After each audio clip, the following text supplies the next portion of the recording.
Je me commence à me présenter. Donc, mon nom, pour les personnes qui ne me connaissent pas, bien sûr. Donc, mon nom, c'est Mohamed Salmi. Donc, je suis à la tête d'une société qui s'appelle Information Security Consulting, voilà, qui est spécialisée dans tout ce qui est prestation de services en sécurité donc de l'information.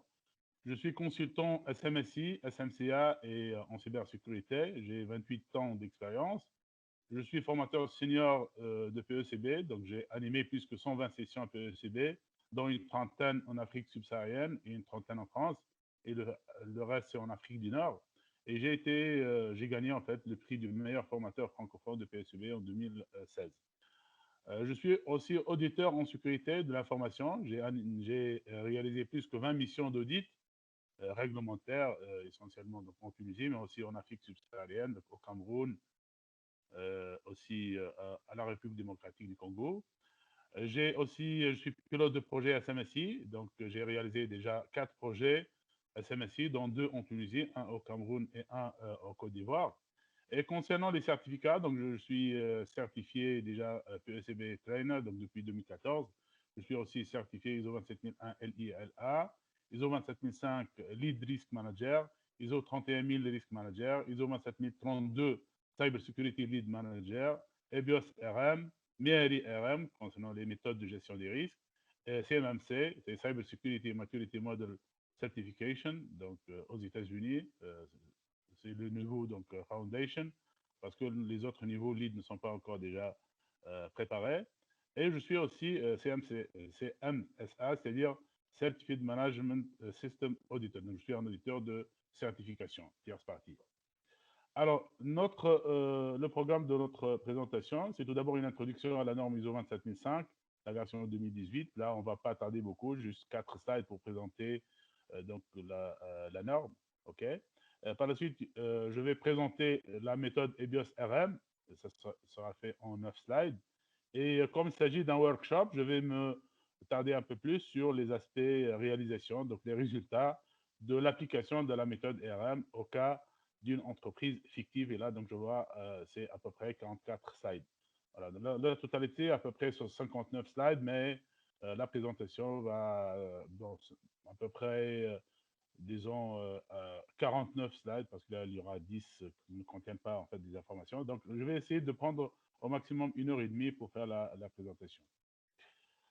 Alors, ISO 27005, c'est une norme qui a été développée par l'ISO pour la gestion des risques liés à la sécurité de l'information. L'ISO 27005 a été développé pour apporter une aide en fait, aux entreprises qui mettent en place des systèmes de management de la sécurité de l'information conformément à la norme ISO 27001. La dernière version sortie, c'était en 2018. Et en fait, la norme ISO 27005, c'est une adaptation de la norme ISO 31000. La norme 31000, c'est un cadre générique pour la gestion des risques, quelle que soit donc, la nature du risque, quelle que soit l'activité de l'organisation, et quelles que soient aussi les conséquences donc, du risque, que ce soit des conséquences positives ou bien négatives. Cette norme-là, ISO 31000, définit en fait ce qu'on appelle les principes de gestion des risques, un cadre organisationnel et le processus de gestion des risques. La norme ISO 27005 donc, propose des lignes directrices qu'on peut appeler aussi des recommandations, bien des conseils pour la gestion des risques en sécurité de l'information. Elle est composée de 12 clauses, dont 6 sont dédiées à la description du processus de gestion des risques en sécurité de l'information. Et la norme aussi comporte 6 annexes informatives. Et donc, ce sont des annexes qui portent le nom de A, B, C, D, E et F. Alors, la norme ISO 27005 définit une approche de gestion des risques basée sur les actifs. Qu'est-ce que ça veut dire basée sur les actifs? C'est-à-dire, elle recommande pour faire une gestion de risque, elle recommande de commencer, de démarrer par tout d'abord l'identification des actifs informationnels. Des actifs informationnels ou bien des actifs de manière générale, ce sont en fait, tout ce qui est important, que ce soit des processus, des activités ou bien des informations qui sont importants, qui sont critiques pour l'organisation, qui contribuent à la réalisation de la mission de l'organisation et à l'atteinte de ses objectifs. Okay? Donc, la norme recommande de démarrer par identifier tout d'abord les actifs et par la suite réaliser les autres activités, à savoir l'identification des menaces, des vulnérabilités, etc. La norme ISO 27005 n'est pas une méthode de gestion des risques. Il y a plusieurs personnes qui disent que pour faire la gestion du risque, on va utiliser la norme ISO 27005. Ceci n'est pas correct. La norme ISO 27005 ne contient pas et ne fournit pas tous les éléments nécessaires pour faire une gestion des risques. Donc, c'est juste des recommandations, des conseils, des préconisations, mais vous n'allez pas trouver tous les éléments nécessaires qui vont vous permettre de faire une gestion. Donc, ça ne fournit pas des moyens, bien des outils pour faire la gestion des risques. Pour faire la gestion des risques, il faut absolument utiliser une méthode. Et là, pour les méthodes, il y en a assez. Donc, on peut soit définir une méthode maison. Chaque entreprise est bien sûr donc libre de développer sa propre méthode de gestion des risques, mais on peut aussi utiliser les méthodes standards qui se trouvent sur le marché, telles que EBIOS, MEARI, etc. Donc, ISO 27005, ça sert essentiellement à comprendre le processus de gestion des risques, comprendre les différentes étapes et les activités, ainsi que les livrables d'une gestion des risques efficace, une gestion des risques, bien sûr, de sécurité de l'information. Okay? La norme ISO 27005 présente un processus de gestion des risques qui est composé par les sous-processus ou bien les processus suivants. Tout d'abord, l'établissement du contexte. Donc, pour démarrer la gestion des risques, là, je présente le processus. Je ne suis pas en train de parler de l'aspect organisationnel. Bien sûr, il y a un aspect organisationnel qui doit, si vous voulez, donc, être réalisé avant de commencer la gestion des risques. Mais là, je vais essayer de parler du processus de gestion des risques, c'est-à-dire les activités proprement dites donc de gestion des risques, c'est-à-dire d'appréciation, de traitement donc, des risques, etc. Donc, le premier processus, si on veut dire, c'est le processus d'établissement du contexte. Alors, je vais tout à l'heure, dans les prochains slides, détailler un peu donc, ces processus-là. Donc, le premier processus, c'est l'établissement du contexte. Et par la suite, c'est ce qu'on appelle l'appréciation du risque. L'appréciation du risque, c'est la combinaison de l'identification, de l'analyse et de l'évaluation des risques. Je vais tout à l'heure aussi parler un peu de c'est quoi identifier les risques, c'est quoi analyser les risques, c'est quoi évaluer les risques, etc. Par la suite, il y a un point donc, de décision ici. Donc, si l'appréciation elle est satisfaisante, là, on peut passer au processus suivant. Sinon, si on n'est pas, c'est-à-dire si on n'est pas satisfait donc, de l'appréciation du risque, on peut faire une itération. Donc, vous voyez là, il y a une itération qui nous permet de revenir donc, à la phase donc, d'établissement du contexte.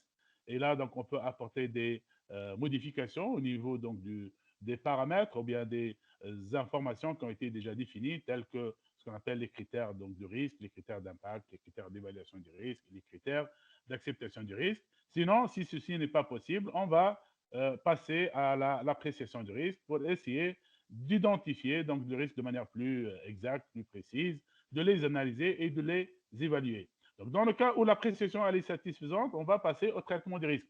Et le traitement de risque consiste aussi en un ensemble donc d'activités que je vais essayer de présenter tout à l'heure dans les slides suivants. OK?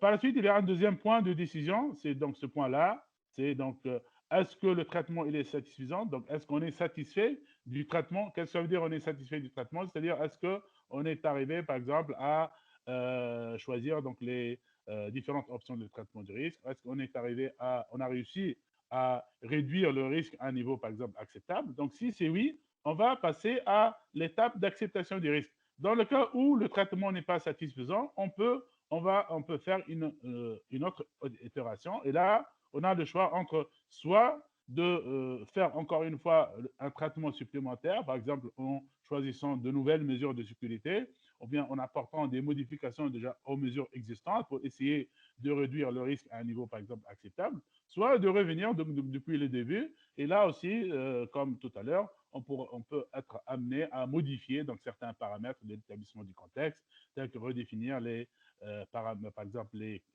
critères d'impact, les critères d'évaluation, ou bien les critères d'acceptation. Sinon, si ceci n'est pas possible, on passera à refaire une réappréciation du risque, donc pour essayer d'identifier, d'analyser et d'évaluer le risque de manière plus satisfaisante. Dans le cas où on est satisfait, donc là, on va passer à l'acceptation du risque.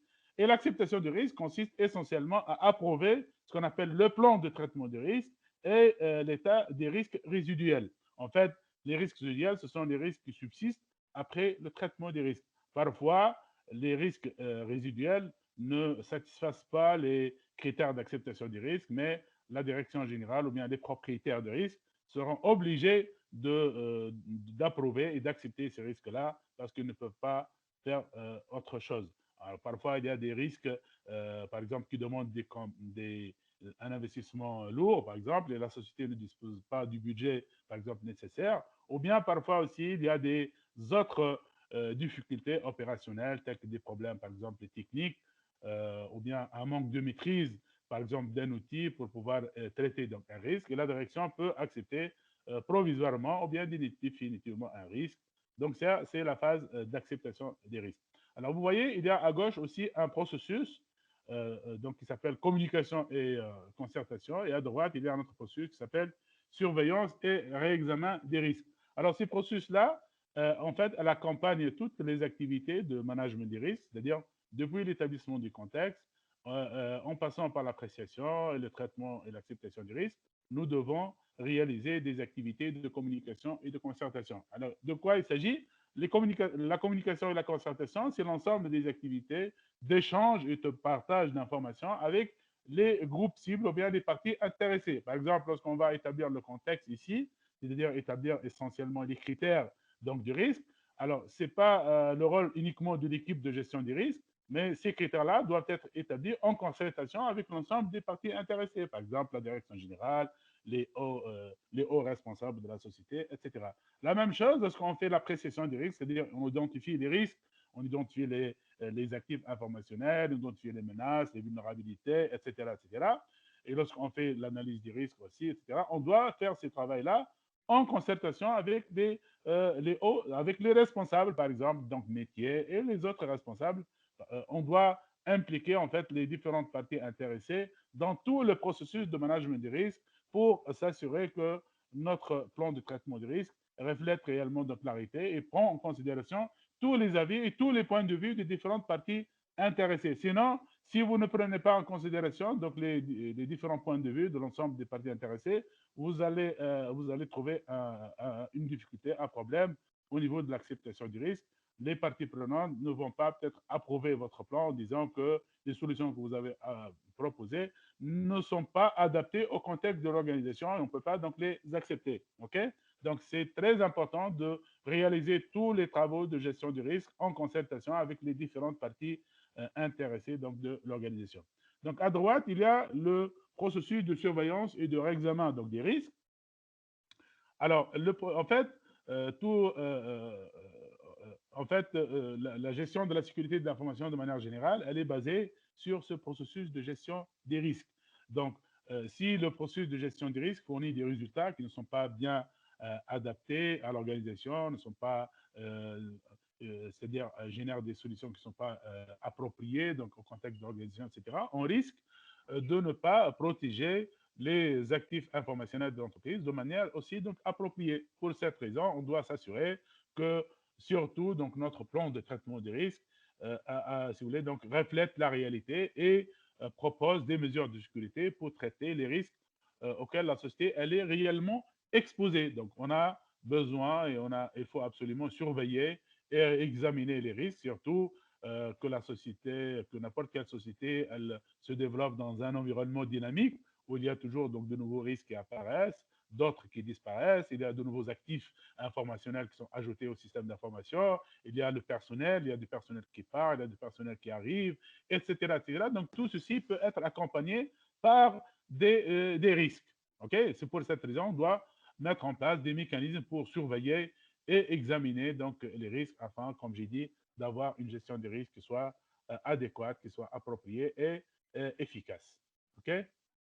Alors, les six clauses, ou bien voilà, donc les six clauses qui présentent la gestion donc des risques, c'est essentiellement donc la clause établissement du contexte.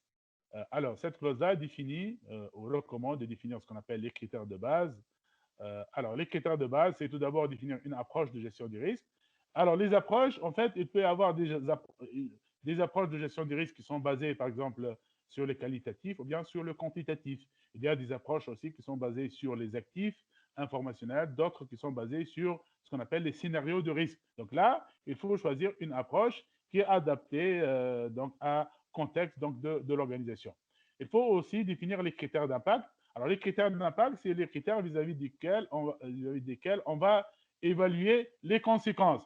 Il y a par exemple des approches qui définissent par exemple l'aspect financier comme étant un critère d'impact, c'est-à-dire qu'on doit évaluer les conséquences de tout scénario de risque en termes financiers. On peut aussi évaluer l'impact sur le respect des lois et des règlements, par exemple. Ou bien on peut aussi évaluer l'impact par rapport à la réputation de l'organisation, etc. Les critères, on définit aussi les critères. Donc, la norme recommande de définir les critères d'évaluation du risque. Alors, les critères d'évaluation du risque, ça permet de définir, de prioriser, en fait, donc les risques. Par exemple, en fonction du contexte d'entreprise, la direction générale peut dire que les risques associés au non-respect de l'RGPD doivent être priorisés parce qu'elle sait très bien qu'elle est soumise déjà à l'RGPD et que le RGPD donc prévoit des sanctions qui peuvent être très douloureuses pour l'entreprise, donc sur le plan financier. OK? Donc, on définit ici les critères pour évaluer, donc pour prioriser, en fait, donc les risques dans les étapes donc, suivantes. Il y a aussi des critères d'acceptation du risque. Alors, les critères d'acceptation du risque, c'est-à-dire définir les critères des risques qui peuvent être acceptés par l'organisation. Parce que dans une organisation, certainement, il peut y avoir donc, des risques qui peuvent, il y a des risques qui peuvent être acceptés. Par exemple, les risques inférieurs à un seuil bien déterminé peuvent être acceptés. Alors, les critères d'acceptation du risque peuvent définir donc d'autres conditions, par exemple en fonction de la situation géographique, en fonction de la situation économique, en fonction de la situation sanitaire, etc. Par exemple, à cause du Covid, il y a plusieurs entreprises qui ont modifié leurs critères d'acceptation du risque parce qu'ils n'ont pas pris en considération avant, si vous voulez, donc cette menace. Mais par contre, lorsque c'est arrivé, ils ont redéfini les critères d'acceptation du risque, par exemple, par rapport à l'absentéisme des employés, ou bien par rapport au retard de travail, ou bien par rapport à tout ce qui est perte financière, etc. Donc là, on a redéfini des critères d'acceptation des risques, en prenant en considération les situations, comme j'ai dit, par exemple, conjoncturelles, comme la situation économique, la situation donc, sanitaire, etc. Dans le cadre de l'établissement du contexte aussi, la norme recommande de définir le domaine d'application. Le domaine d'application, c'est le périmètre de notre étude de risque. Donc, il faut définir quel est le processus, par exemple, ou bien quel est le département, quel est le service qui est concerné par l'étude des risques. Et il faut définir aussi donc, ce qu'on appelle les frontières, essentiellement organisationnelles, par exemple au niveau personnel, quel est le personnel qui est impliqué donc dans la gestion de ces activités-là, qui doit être pris en considération dans le périmètre du SMSI. Quelles sont aussi les frontières, par exemple, technologiques. Par exemple, quels sont les composants du système d'information qui vont faire partie donc, de ce périmètre-là. Aussi, tout ce qui est donc loi et règlement, etc. Donc, définir un périmètre bien cerné, donc le périmètre, parce que toute l'étude va se faire au sein de ce périmètre-là. Toujours au niveau de l'établissement du contexte, la norme donc, recommande de définir ou bien d'établir une organisation pour la gestion des risques. C'est très important donc de mettre en place un cadre organisationnel donc, pour la gestion des risques. Tout d'abord, donc, définir le processus de gestion du risque qui, normalement, doit suivre donc, la méthode de gestion du risque qui va être adoptée, que ce soit une méthode maison ou bien une méthode standard parmi les méthodes que vous connaissez. Aussi, dans le cadre de l'organisation, il faut identifier les parties prenantes, par exemple l'équipe de gestion des risques, de qui elle est formée, donc les différents membres, et les autres aussi, parties prenantes qui peuvent participer dans le processus, par exemple les responsables métiers ou bien par exemple les clients, les fournisseurs, etc. Et définir aussi donc les rôles et les responsabilités des différents intervenants. Et là, donc la direction générale peut avoir donc un rôle et des responsabilités, le responsable financier, le responsable sécurité, le responsable sécurité physique, etc., etc. Donc, chacun va avoir des rôles et des responsabilités en rapport avec ce processus de gestion des risques. La clause 8 définit les activités ou bien le processus d'appréciation des risques. Alors, lorsqu'on dit appréciation des risques, dans la norme ISO, dans les normes ISO de manière générale, l'appréciation, elle est composée ou bien elle combine l'identification, l'analyse et l'évaluation des risques. Qu'est-ce que ça veut dire identification des risques? Pour ISO 27005, l'identification des risques consiste à tout d'abord identifier les actifs qui nécessitent d'être protégés. Et les actifs, la norme ISO 27005 définit les actifs on définit deux catégories d'actifs. Il y a tout d'abord les activités primaires et les activités de support. Les activités primaires, ce sont, par exemple, les processus métiers et les informations ou bien les actifs informationnels. Donc, un processus métier ou bien une activité, c'est un actif primaire qui nécessite d'être protégé. Vous voyez? Donc, on ne s'intéresse pas uniquement aux actifs de support, c'est-à-dire les serveurs, par exemple, donc et tout ce qui est donc technique. On doit commencer par identifier des aspects de niveau fonctionnel, donc de niveau stratégique. Donc, identifier les processus qui nécessitent d'être protégés. Par exemple, on peut définir le processus de production, ou bien le processus de recherche-développement. OK? Donc, ça, c'est un actif qui nécessite d'être protégé. Pourquoi? Parce que recherche-développement, par exemple, il traite des informations confidentielles, okay, qui nécessitent d'être protégées pour ne pas être divulguées donc, auprès des concurrents, etc. Donc, identification des risques consiste à identifier les actifs, identifier les menaces, les vulnérabilités, identifier aussi les mesures de sécurité existantes, okay, et identifier les conséquences.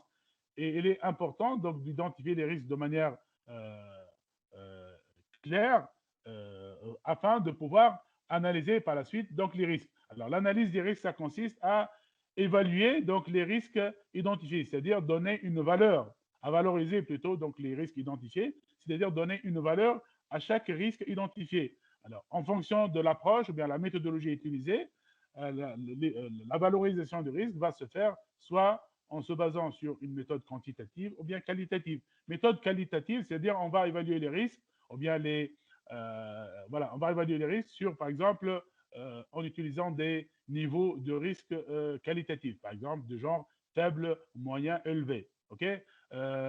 Si on utilise une méthode quantitative, on va évaluer les risques en se basant sur des valeurs numériques, du genre 1, 2, 3, par exemple, ou bien carrément évaluer le risque, c'est-à-dire estimer donc le risque en termes financiers. Et là, il y a des méthodes qui permettent donc de faire ça.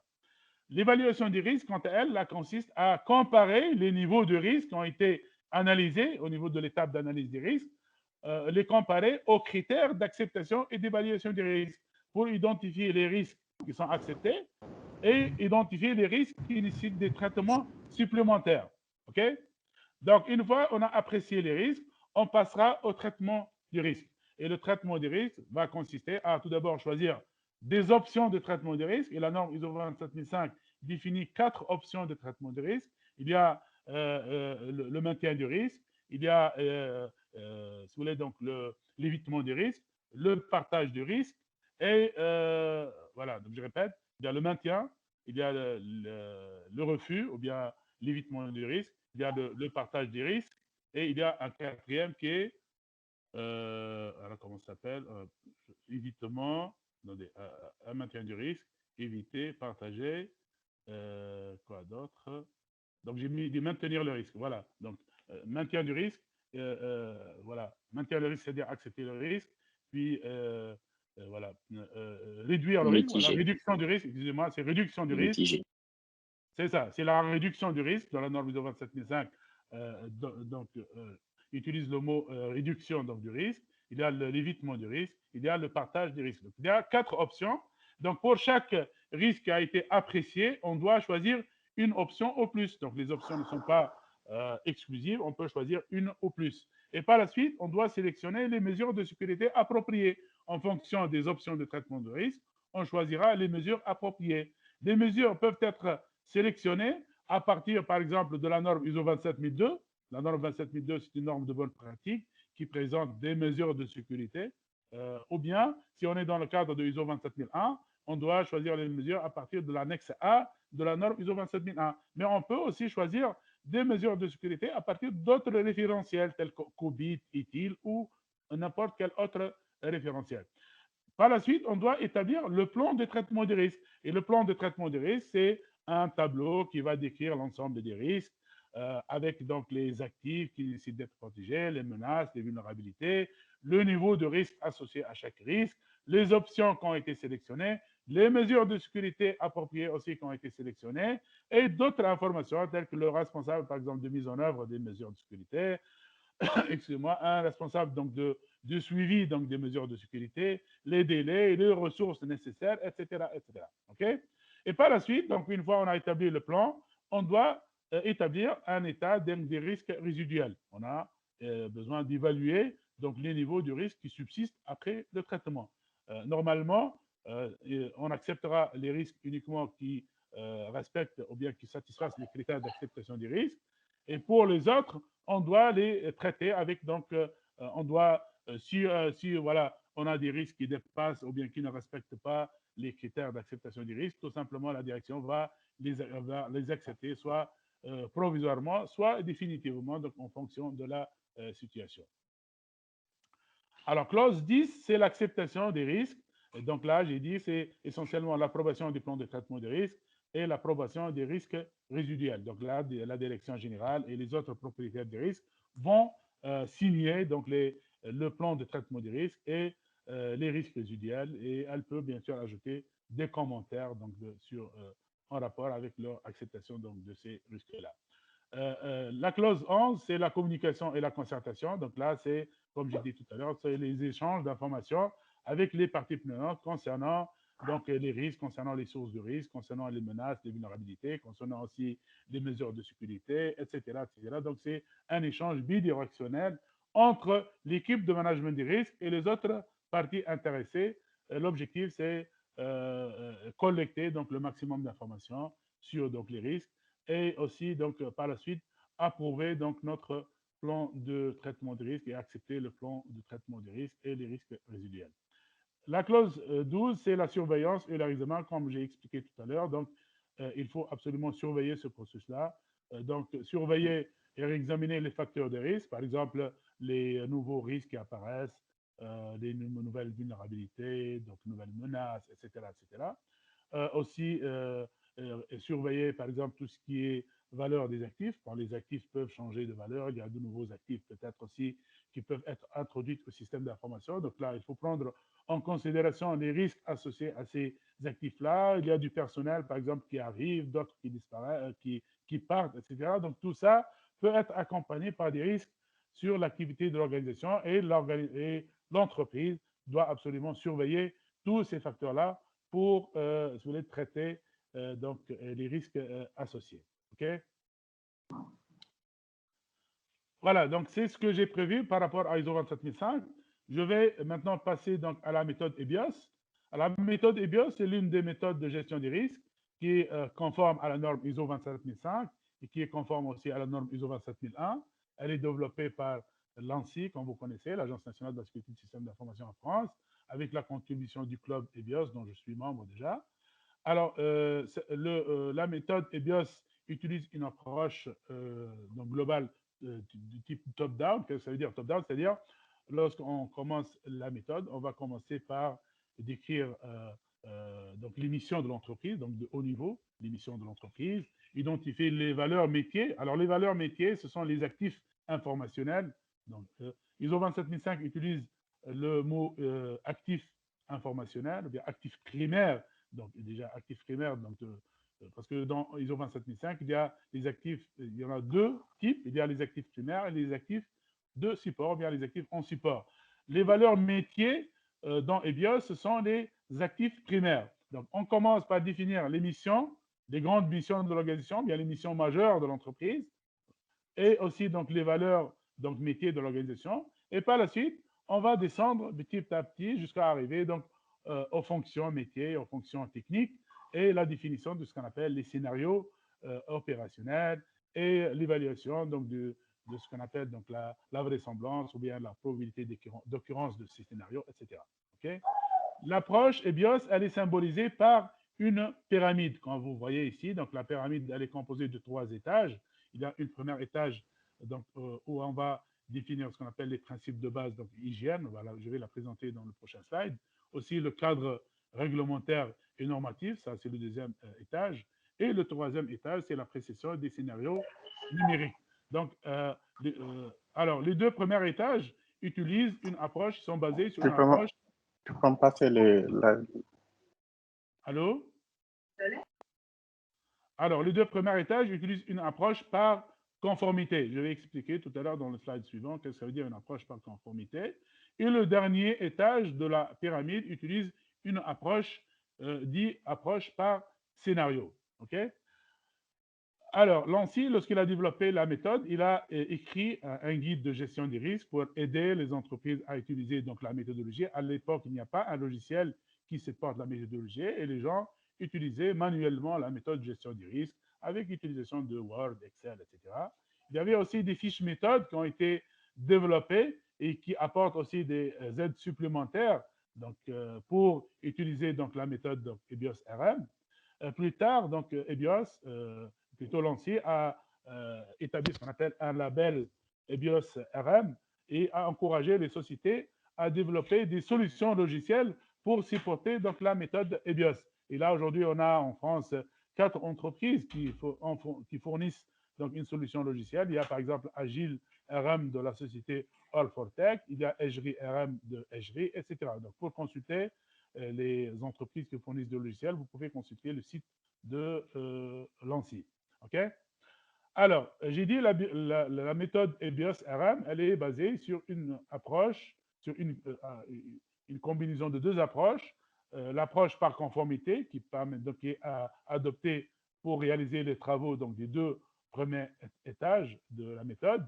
Et si vous voulez, donc, cette approche-là, elle est utilisée pour déterminer ce qu'on appelle le socle de sécurité. Je vais présenter tout à l'heure qu'est-ce que ça veut dire le socle de sécurité. En fait, le socle de sécurité, c'est l'ensemble des référentiels de sécurité, c'est-à-dire l'ensemble des exigences de sécurité ou bien les sources d'exigences de sécurité, à savoir, par exemple, les lois, les règlements et les règles de bonne pratique, etc., que la société doit absolument respecter lorsqu'elle gère donc, la sécurité de l'information, bien pendant l'exercice de son activité. Et l'approche par conformité aussi, elle va servir pour traiter les risques accidentels et environnementaux. En fait, la méthode EBIOS, elle se concentre essentiellement au niveau du dernier étage, qui adopte l'approche par scénario, qui se concentre essentiellement sur les menaces intentionnelles. Okay, c'est les menaces numériques intentionnelles. Donc, les autres risques, que ce soit accidentels ou bien environnementaux, donc, doivent être traités au niveau de l'atelier numéro 1. En fait, l'atelier numéro 1, il contient, donc, c'est l'atelier qui sera réalisé qui sera utilisé pour réaliser les activités du deux premiers étages de la pyramide, c'est-à-dire donc les étages 1 et les étages 2. Je vais tout à l'heure donc aussi en parler. Donc l'approche par scénario, elle va s'appuyer certainement sur le socle de sécurité. Alors comme j'ai dit, le socle de sécurité, c'est l'ensemble des référentiels de sécurité, c'est-à-dire l'ensemble ou bien les sources d'exigence, donc les lois, les règlements, la politique de sécurité interne, tout ce qui est règles de sécurité que la société doit absolument respecter. Lorsqu'on identifie ce socle-là, donc on va identifier les exigences dans chaque source de risque, dans chaque source plutôt donc d'exigence, et on va évaluer l'application de la source, c'est-à-dire est-ce que les règles ou bien les exigences sont bien satisfaites. Et là, on va évaluer le niveau de satisfaction et on va identifier l'écart entre l'existant et, si vous voulez, donc, ce qui est exigé donc, par les référentiels. C'est une sorte de gap analysis, donc c'est une analyse de l'existant qui consiste à évaluer et à voilà, évaluer la conformité du système de management existant par rapport donc, aux exigences qui sont définies donc, dans le contexte de l'organisation. Donc, au niveau du dernier étage, on va donc adopter l'approche par scénario. On va s'appuyer certainement sur le résultat du socle de sécurité, c'est-à-dire on va se baser sur tout ce qui est menace, plutôt tout ce qui est vulnérabilité, tout ce qui est non-satisfaction des exigences, pour élaborer les scénarios de risque, particulièrement, comme j'ai dit, donc ciblés ou sophistiqués, étant donné que la méthode EBIOS, elle se concentre sur les menaces intentionnelles numériques, c'est-à-dire les menaces qui sont ciblées. OK? Alors, la mise en œuvre de la méthode se fait grâce à 5 ateliers. Alors, 5 ateliers, donc il y a l'atelier numéro 1, dont les activités permettent de construire les deux étages, les deux premiers étages donc, de la pyramide. OK? Et puis, il y a l'atelier numéro 2, où on va... Alors, l'atelier numéro 1, ça consiste à établir le cadrage et le socle de sécurité dont je viens de parler, c'est-à-dire l'ensemble des référentiels auxquels la société donc, elle est soumise. Puis l'atelier numéro 2 consiste à définir ce qu'on appelle les sources de risque et les objectifs visés. Alors, tout scénario de risque a certainement une source. On va identifier l'ensemble des sources de risque. OK? Donc, ça peut être des pirates, ça peut être des concurrents, etc. On va en parler donc tout à l'heure. Et par la suite, il y a l'atelier numéro 3. Alors, l'atelier numéro 3 vise essentiellement à définir ce qu'on appelle les scénarios stratégiques. Je vais définir qu'est-ce que ça veut dire un scénario stratégique. Et puis, l'atelier numéro 4, c'est définir ce qu'on appelle les scénarios opérationnels. Okay? Donc, là aussi, je vais définir qu'est-ce qu'un scénario opérationnel. Et enfin, l'atelier numéro 5, consiste à établir le traitement, donc, ou bien à réaliser le traitement des risques. Donc, il y a 5 ateliers. Donc, il y a l'atelier numéro 1, cadrage et socle de sécurité. Atelier numéro 2, c'est sources de risques et objectifs visés. Atelier 3, scénario stratégique. Atelier 4, c'est scénario opérationnel. Et l'atelier 5, c'est le traitement des risques. Alors, aussi, donc, la démarche, elle est composée par deux cycles. Donc, il y a le cycle stratégique et le cycle opérationnel. Ce cycle stratégique, c'est-à-dire, c'est l'ensemble des activités de niveau stratégique. Par exemple, le fait de surveiller les lois et les règlements, ça fait partie de l'activité stratégique. Donc, il y aura l'équipe de direction avec le responsable de sécurité qui doivent, en cas, par exemple, d'apparition d'une nouvelle loi ou bien d'un changement d'une loi, etc., ils doivent, si vous voulez, donc, prendre ça en considération pour l'intégrer dans la gestion donc, des risques. Okay? Tout ce qui est politique, par exemple, tout ce qui est scénario aussi stratégique, ça fait partie du cycle stratégique. Le cycle opérationnel, c'est tout ce qui est technique, donc lié à la gestion de la sécurité, par exemple, à la gestion des risques, par exemple, tout ce qui est changement dans les valeurs des actifs informationnels, tout ce qui est menace, tout ce qui est vulnérabilité, etc. Donc tout ça, donc ça fait partie du cycle opérationnel. Donc, si par rapport donc, à la pyramide, comme j'ai dit, l'atelier numéro 1 permet de réaliser les deux premiers étages de la pyramide et les ateliers 2, 3 et 4 réalisent donc les activités du dernier étage qui est l'appréciation des risques. Donc, l'appréciation des risques, c'est l'atelier numéro 2, 3 et 4. L'atelier numéro 5, en fait, comme vous voyez, donc, il fait partie, ou bien la sortie de l'atelier numéro 5 fait partie du cycle opérationnel, mais aussi du cycle stratégique. Donc, ça, c'est pour alimenter, en fait, donc, soit l'atelier numéro 1, soit aussi donc, les derniers étages donc, de la pyramide. Alors, dans les slides suivants, je vais décrire de manière sommaire en quoi consiste donc, chaque atelier. Et je vais définir les quelques mots ou bien termes qui sont euh, appropriés donc, à la méthode EBIOS. Donc, l'atelier numéro 1, c'est le cadrage et la définition du socle de sécurité. Donc, l'atelier numéro 1 consiste à identifier l'objet étudié. Et l'objet étudié, c'est-à-dire l'organisation pour laquelle on va faire l'étude de gestion des risques, les objectifs de l'étude. Alors, les objectifs de l'étude, c'est aussi très important parce que en fonction de l'objectif, on peut identifier quels sont les ateliers qu'on va mettre en œuvre. Parce qu'en fonction, parfois, par exemple, si on se limite uniquement à à déterminer le socle de sécurité, si l'objectif c'est déterminer le socle de sécurité, on est amené à juste réaliser les activités de l'atelier numéro 1. On n'est pas obligé de réaliser les autres ateliers 2, 3, 4 et 5. Donc, tout dépend de l'objectif. Ceci va permettre d'identifier les ateliers qui nécessitent d'être mis en œuvre, mais aussi ça permet de déterminer le niveau de détail de l'étude de gestion des risques. Si on est dans le cadre d'un SNSI, on est obligé de réaliser tous les ateliers. Donc, ateliers 1, 2, 3, 4 et 5. OK? Alors, aussi, déterminer ou bien identifier les participants aux ateliers. Alors, pour chaque atelier, il y a différents intervenants et les intervenants changent en fonction donc, de l'atelier. Par exemple, dans l'atelier numéro 4, qui consiste à définir les scénarios opérationnels, là, on n'aura pas besoin de faire participer la direction générale. On a besoin uniquement des responsables techniques des architectes donc de sécurité, etc. Par contre, dans l'atelier numéro 1, on va définir le socle de sécurité. On a besoin de la participation de la direction et des hauts responsables de l'organisation. Donc, à chaque étape, on va identifier les différents participants. On doit aussi définir le cadre temporel du cadre, si vous voulez, donc du cycle stratégique et du cycle aussi opérationnel afin de pouvoir cerner donc la durée donc du projet, par exemple, de gestion des risques. Okay. Deuxième activité, donc c'est recenser les missions de l'entreprise, c'est-à-dire la raison d'être de l'organisation, et aussi les valeurs métiers. Alors les valeurs métiers, comme j'ai dit tout à l'heure, le mot valeur métier, c'est un mot approprié donc, à la méthode EBIOS.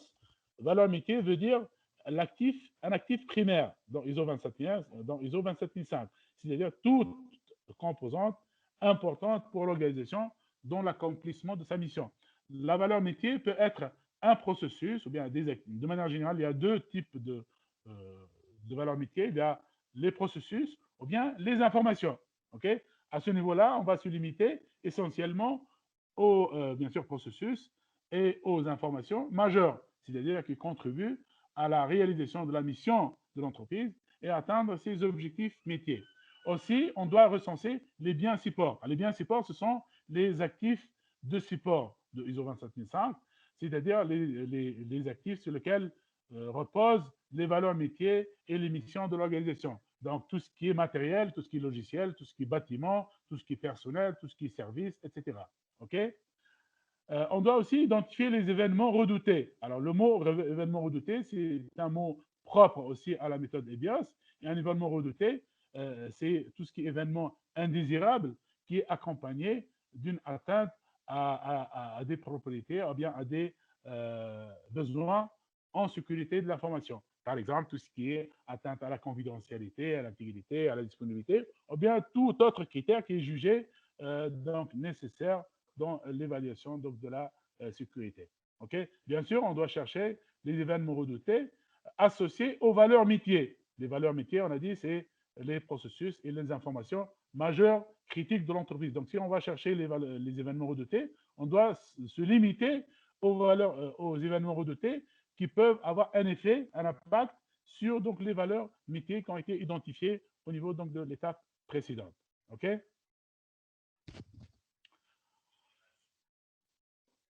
J'espère que vous m'entendez. Là, je dois juste poser la question pour voir si vous me suivez ou non. Je ne sais pas s'il y a un problème technique. Oui, on te suit bien. Très bien. Très bien. Alors, aussi, dans la dernière activité donc de l'atelier numéro 1, c'est définir le socle de sécurité. Et là, donc, comme j'ai dit, le socle de sécurité, c'est l'ensemble des référentiels, c'est-à-dire les sources d'exigence qui s'appliquent à l'objet de l'étude. L'objet d'étude, je veux dire l'organisation pour laquelle on est en train de réaliser l'étude de gestion des risques. Donc, généralement, il y a trois, par exemple, ou bien quatre, disons, catégories donc, de types de référentiels. Donc, il peut y avoir des référentiels de type hygiène informatique et bonne pratique. Par exemple, en France, le guide de recommandation de l'ANSSI, ou bien les règles de sécurité interne à l'organisation, comme la politique de sécurité, les procédures, etc. Donc ça fait partie de cette catégorie qui sont les règles hygiène informatique et bonne pratique de sécurité. OK. Il y a aussi donc la deuxième catégorie, c'est les normes. Donc ça peut être des normes, par exemple, ISO 27001, ISO 27002, etc. Il y a aussi donc la catégorie règlement en vigueur, donc tout ce qui est règlement, bien tout ce qui est loi lié donc à la sécurité donc, de l'information vers la sécurité numérique, par exemple tout ce qui est audit de sécurité. S'il y a une loi qui oblige les entreprises à faire donc des audits, donc là on prendra en considération donc cette loi-là. Okay. Donc on doit identifier l'ensemble des référentiels de sécurité qui s'appliquent à l'objet de l'étude. Bien sûr, l'identification de ces référentiels-là doit se faire aussi en concertation avec, par exemple, du service juridique, avec la direction générale, parce que c'est ces personnes-là qui connaissent mieux ces référentiels, surtout les référentiels liés donc au tout ce qui est loi et règlement. Okay. L'atelier numéro 2 consiste à définir, à identifier les sources de risque. Alors, donc tout risque ou bien tout scénario de risque possède certainement une source. Dans l'ISO, par exemple, on parle de la source de menace. Ici, dans EBIOS, on parle de source de risque. La source de risque, c'est tout élément, ou bien une personne, ou bien un groupe de personnes ou organisation susceptible d'engendrer un risque pour l'organisation, ou bien pour l'objet d'étude. Ça peut être un pirate, ça peut être un ancien employé, par exemple, ça peut être un employé actuel mécontent, par exemple, ça peut être un État, un groupe de pirates, etc., etc. Donc, on doit chercher les sources de risque qui sont susceptibles donc d'engendrer un risque pour l'organisation. Et par la suite, pour chaque source de risque, on doit identifier quel est son objectif visé. Certainement, chaque source de risque a un objectif, c'est-à-dire elle a une finalité qu'elle veut atteindre, et ceci, bien sûr, selon sa motivation. Okay? Il y a des sources de risque qui veulent faire un gain d'argent, par exemple, donc gain financier. D'autres, elles cherchent un avantage, par exemple, concurrentiel, etc., etc. Donc, tout dépend de la source des risques. Et par la suite, on doit associer, bien sûr, on doit associer chaque source de risque à un objectif, mais parfois, il y a des sources de risque qui peuvent avoir plusieurs objectifs.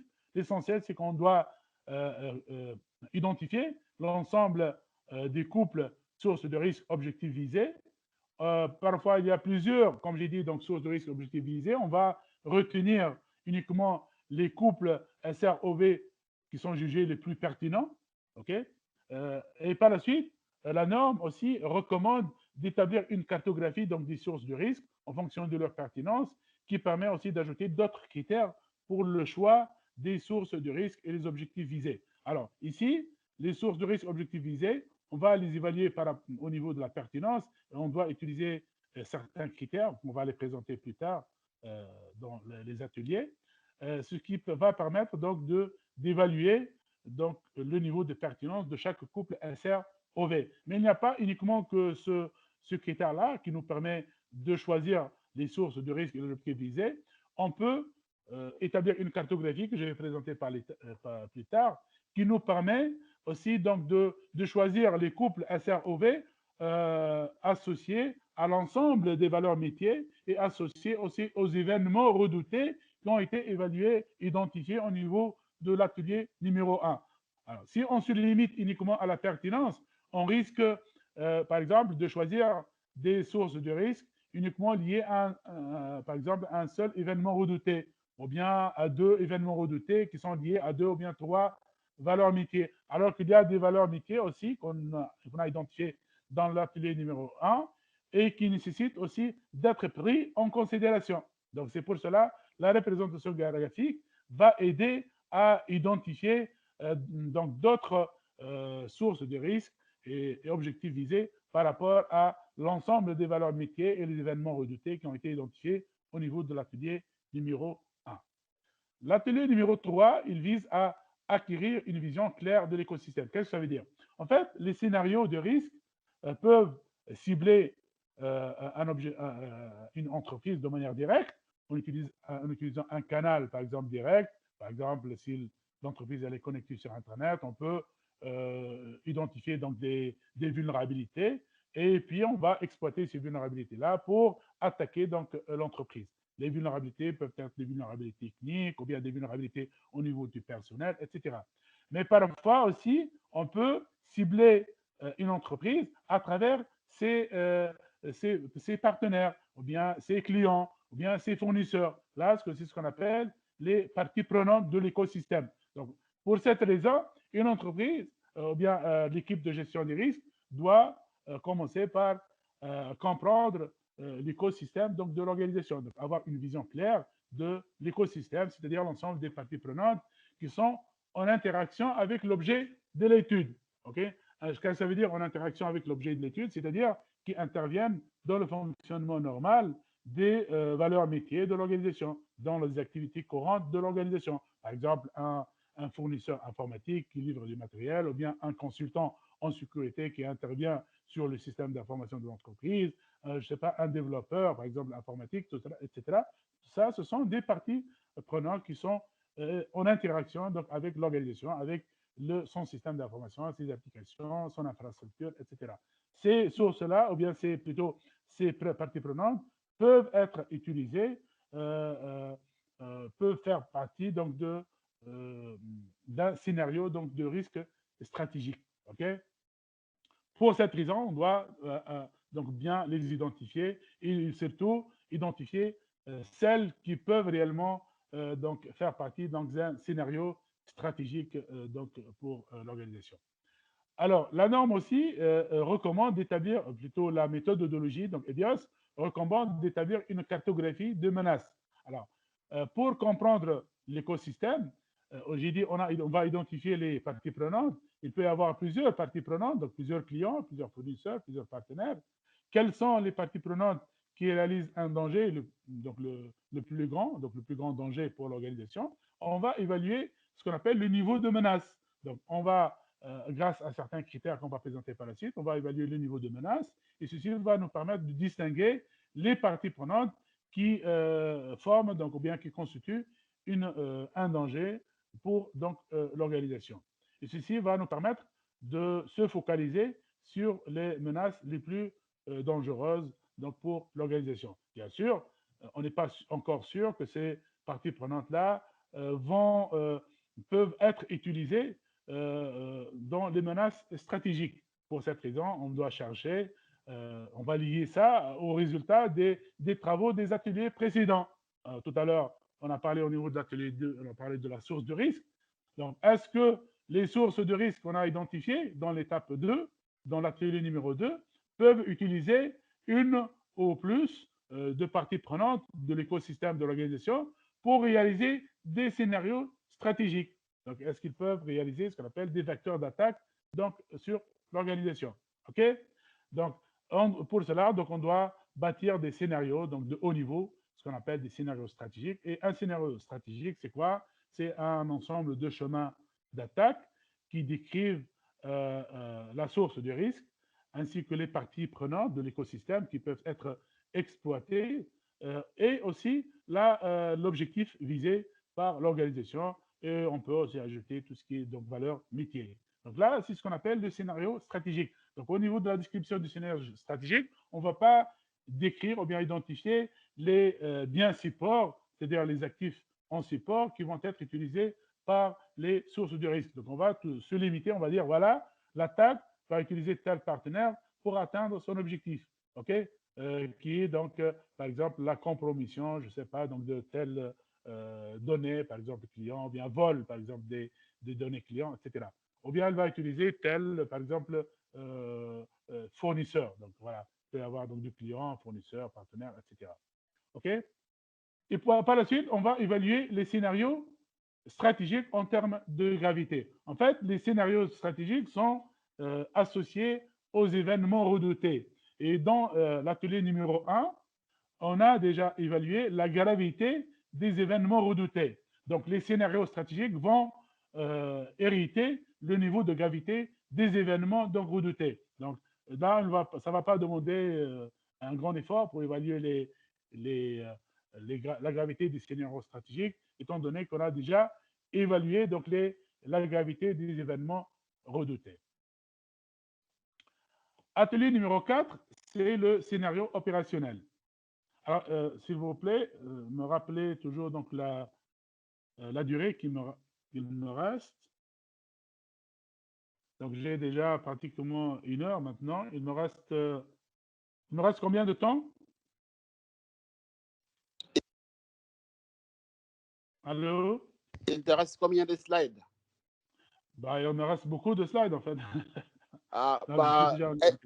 essaye de finir à 18h30. Donc là, on va passer sur l'atelier 4 et il reste l'atelier 5, si j'ai bien compris. Et après, il y aura l'étude de cas, c'est ça?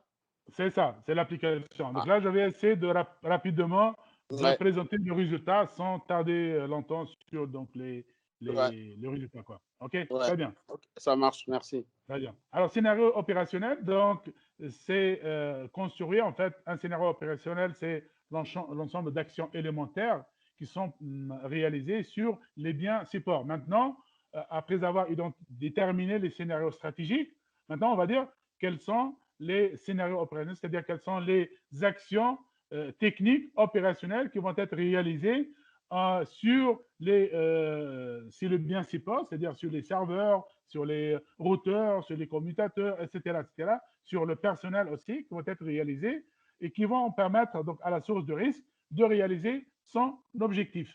Bien sûr, en passant directement, par exemple, en établissant un canal de communication directe avec l'objet étudié, avec la cible, ou bien en passant par son écosystème, c'est-à-dire les différentes parties prenantes. Donc, construire des scénarios techniques, reprenant les modes opératoires. Le mode opératoire, en fait, c'est une suite d'actions élémentaires que la source de risque va probablement réaliser pour atteindre son objectif. Un scénario opérationnel est constitué par un ou plusieurs modes opératoires. Donc, pour réaliser une attaque sur le plan technique, on peut soit cibler l'objet étudié directement, comme j'ai dit, donc en exploitant par exemple une faille au niveau d'un équipement périphérique tel qu'un routeur par exemple, ou bien un firewall, etc., ou bien même une personne, un personnel de l'entreprise, ou bien en passant par son écosystème. Donc, c'est-à-dire en passant par, par exemple, les biens supports d'un client, d'un fournisseur, etc. Et ceci constitue ce qu'on appelle donc des modes opératoires. Par la suite, pour chaque scénario opérationnel, on doit évaluer sa vraisemblance, c'est-à-dire la probabilité d'occurrence du mode opératoire.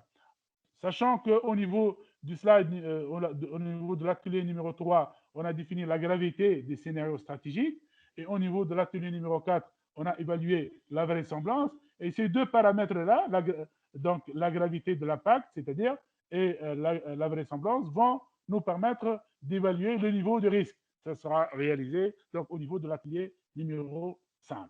Okay? La vraisemblance, c'est l'estimation de la faisabilité ou bien la probabilité d'occurrence d'un risque selon une échelle, bien sûr, qui est définie donc, à l'avance.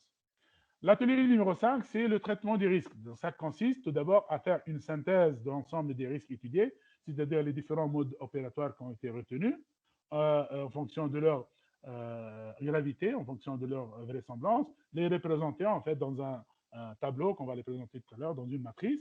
Par la suite, définir une stratégie de traitement des risques, c'est-à-dire quels sont les risques qui sont acceptés, les risques qui ne sont pas acceptés, qui nécessitent des traitements, et des risques, si vous voulez, donc, qui doivent être sous contrôle. On va en parler tout à l'heure. Décliner cette stratégie en mesures de sécurité, donc établir les mesures de sécurité pour traiter ces risques-là et les inscrire dans un plan d'amélioration continue. Établir la synthèse des risques idéaux. On a parlé tout à l'heure des risques idéaux, mais on a dit qu'on doit évaluer donc les risques qui subsistent après le traitement. Et par la suite, définir le cadre de suivi des risques. Comme j'ai dit tout à l'heure, on doit évaluer c'est tout ce qui est surveillance et réexamen donc des risques pour prendre en considération tout changement ou bien toute évolution dans le contexte donc, de l'organisation. Voilà, un dernier slide dans cette partie-là, et c'est pour présenter donc, le lien entre les différents ateliers. Donc, l'atelier numéro 2, on a dit, ça consiste à définir les sources de risque et les objectifs visés de chaque source, puis retenir les sources de risque et les objectifs visés les plus pertinents. Et par la suite, établir des scénarios stratégiques qui se basent sur les événements redoutés. Okay? Et par la suite, bien sûr, établir donc, les différents chemins d'attaque. On a dit qu'un scénario stratégique peut être décliné en plusieurs chemins d'attaque, en ouvrant par exemple un canal direct vers l'objet d'étude, vers la cible, ou bien en passant par son écosystème. Et donc chaque possibilité représente un chemin d'attaque. Et par la suite, pour les chemins, pour les scénarios donc, stratégiques, on va définir donc, la gravité des impacts qui est exactement égale à la gravité de l'événement qui a été déjà évalué au niveau de l'atelier numéro 1, qui n'est pas représenté, bien sûr, dans ce lien-là. Alors, par la suite, dans l'atelier numéro 4, c'est établir les scénarios donc, opérationnels, et pour chaque scénario, on va évaluer sa vraisemblance, c'est-à-dire sa probabilité d'occurrence. Ces deux informations-là vont nous servir pour évaluer le niveau de risque. Et un scénario dans EBIOS, un scénario de risque, c'est l'association entre le scénario opérationnel et un chemin d'attaque. Donc, il y a une composante stratégique, qui est le chemin d'attaque, il y a une composante opérationnelle, donc, qui est établie donc, au niveau de l'atelier numéro 4. Voilà, rapidement, je vais essayer de parcourir donc, le résultat donc, de l'application de ces ateliers à une étude de cas. Il s'agit d'une entreprise fictive. On a choisi une société biotechnologie fabriquant des vaccins. On suppose que c'est la fabrique du Covid-19 pour lier ça donc, au contexte actuel.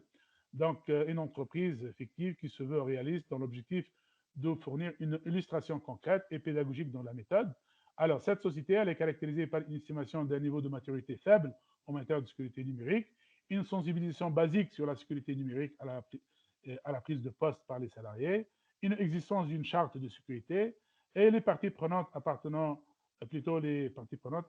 à trois catégories, des clients, des partenaires et des prestataires. Alors, si j'applique donc là les activités de l'atelier numéro 1 donc à cette entreprise-là, voici le résultat. Donc, c'est un tableau comme celui-là qui est présent déjà, qui est recommandé par la feuille numéro 1, la feuille méthode de la méthodologie EBIOS, telle qu'elle est décrite par l'ANSSI. On commence par décrire la mission de l'organisation. Par exemple, ici, la mission de l'organisation, c'est identifier et fabriquer les vaccins. Les valeurs métiers, on a choisi 3 valeurs métiers les plus majeures, les plus importants. Recherche et développement, il s'agit d'un processus. Fabriquer des vaccins, il s'agit d'un processus. Et traçabilité et contrôle, il s'agit d'une information. Puis, on a décrit ces valeurs métiers, pour donner plus de détails, plus d'efficacité donc, à notre processus. On a identifié le propriétaire de chaque valeur donc, métier. Par exemple, ici, c'est le pharmacien, l'autre propriétaire, c'est un responsable production, un responsable qualité, etc. Et puis, on a identifié les biens supports. Par exemple, pour la valeur, pour la recherche et développement, on a identifié 3 valeurs, 3 biens supports. Donc, il s'agit de serveurs bureautiques. On suppose qu'il y en a plusieurs serveurs ici. Donc, serveurs bureautiques internes. Et il y a aussi les serveurs bureautiques externes. Il y a aussi des systèmes de production des antigènes. Donc là, ce sont des biens supports. OK? Alors, une description aussi des biens supports. Et enfin, on a identifié aussi les propriétaires des biens supports. Et là, vous voyez que les propriétaires des biens supports peuvent être différents des propriétés des biens ou bien des valeurs donc métiers. C'est très important donc d'identifier les propriétaires des valeurs métiers parce qu'ils vont avoir des rôles et des responsabilités dans la protection de l'information. Pour la direction générale, la protection, la sécurité de la donnée des recherches et développement, du processus de recherche et développement, c'est la responsabilité du pharmacien. Le pharmacien, bien sûr, ne peut pas réaliser peut-être des mesures de sécurité technique. Il va déléguer ça, certainement, tout ce qui est aspect technique, il va déléguer, par exemple, la responsabilité de protection à la DSI, au laboratoire, etc. Mais vis-à-vis de la direction, il est toujours le responsable.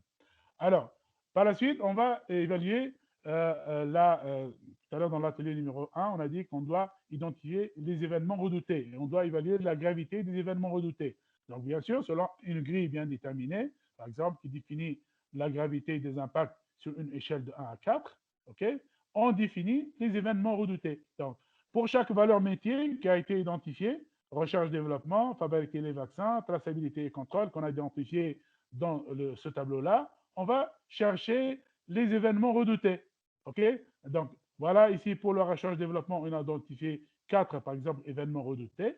On a dit les événements redoutés, c'est les événements associés, eux, aux valeurs métiers qui sont accompagnés par une atteinte aux propriétés ou bien aux besoins de sécurité. Donc, ces événements doivent être accompagnés d'une atteinte soit à la confidentialité, soit, par exemple, à la disponibilité ou bien à l'intégrité donc des valeurs métiers. Par exemple, regardez ici, perte ou destruction des informations, altération des informations et des études, fuite des informations d'études et de recherche de l'entreprise, etc. Puis, on identifie les impacts.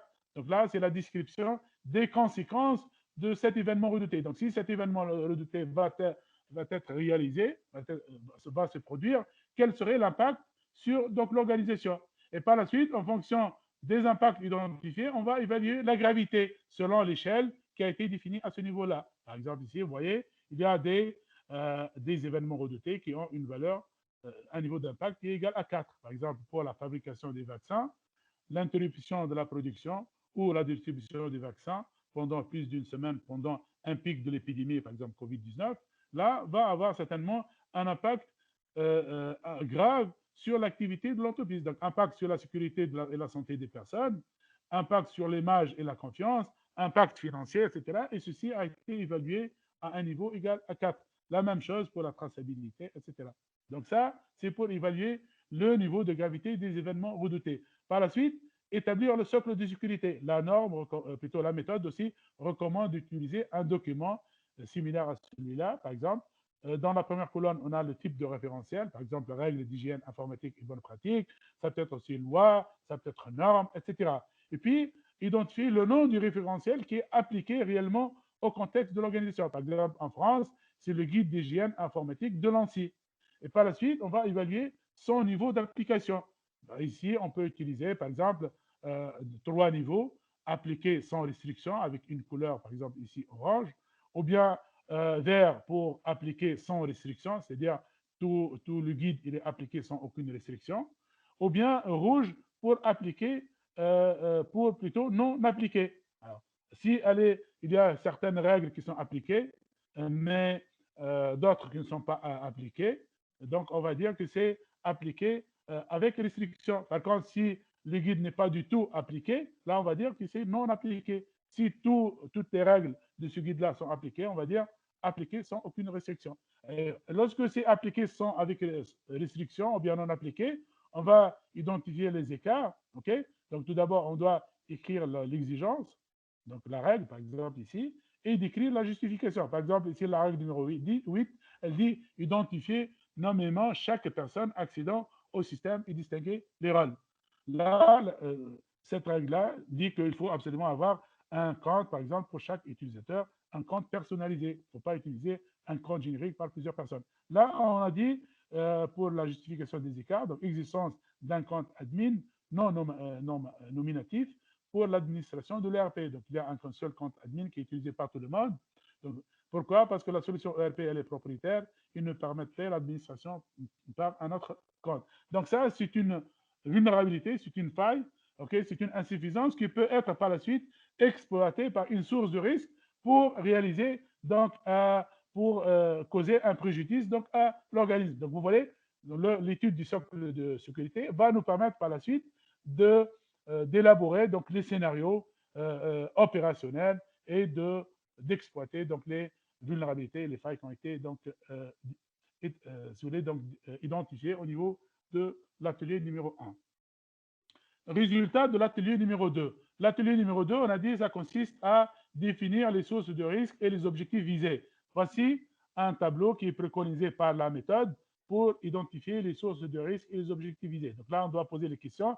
Quelles sont les sources, ou bien les personnes, ou bien les entreprises, ou bien l'État susceptibles de causer un risque donc, pour l'organisation. Donc, on doit les identifier, on va dire quels sont les objectifs visés, et par la suite, on doit évaluer, comme j'ai dit tout à l'heure, la pertinence de chaque couple SROV. Alors, pour coter la pertinence, on peut utiliser 2 critères qui sont les plus importants. C'est la motivation de la source de risque et les ressources dont la source de risque dispose pour réaliser son objectif. Les ressources, c'est-à-dire tout ce qui est ressources financières, ressources techniques, les outils, etc., qui peuvent bien sûr donc avoir un effet donc sur le niveau de pertinence. D'autres critères optionnels peuvent aussi être utilisés pour évaluer donc le niveau de pertinence. Regardez le tableau en bas ici. Par exemple, si une source de risque a une motivation élevée, donc on va dire que c'est 3 +, et elle dispose des ressources nécessaires pour réaliser son objectif. Donc là aussi, on a un niveau de ressources très élevé, 3 +. Donc, donc la pertinence, elle est élevée. Donc là, c'est cette partie-là, donc elle est élevée. Par contre, si une source de risque a un niveau de motivation 2 fois plus et elle ne dispose pas, par exemple, de ressources, comme par exemple un amateur qui n'a pas peut-être assez de ressources pour réaliser donc, une attaque, là, on va dire la pertinence, elle est faible. Donc, vous voyez, on peut trouver des sources, des couples SROV qui ont un niveau de pertinence élevé, d'autres moyens, d'autres faibles. Donc, on doit certainement retenir les couples SROV qui ont un niveau de pertinence élevé. Voici un exemple, par exemple, pour la société, donc je viens de présenter. Donc, comme source de risque, on a identifié 4 sources de risque.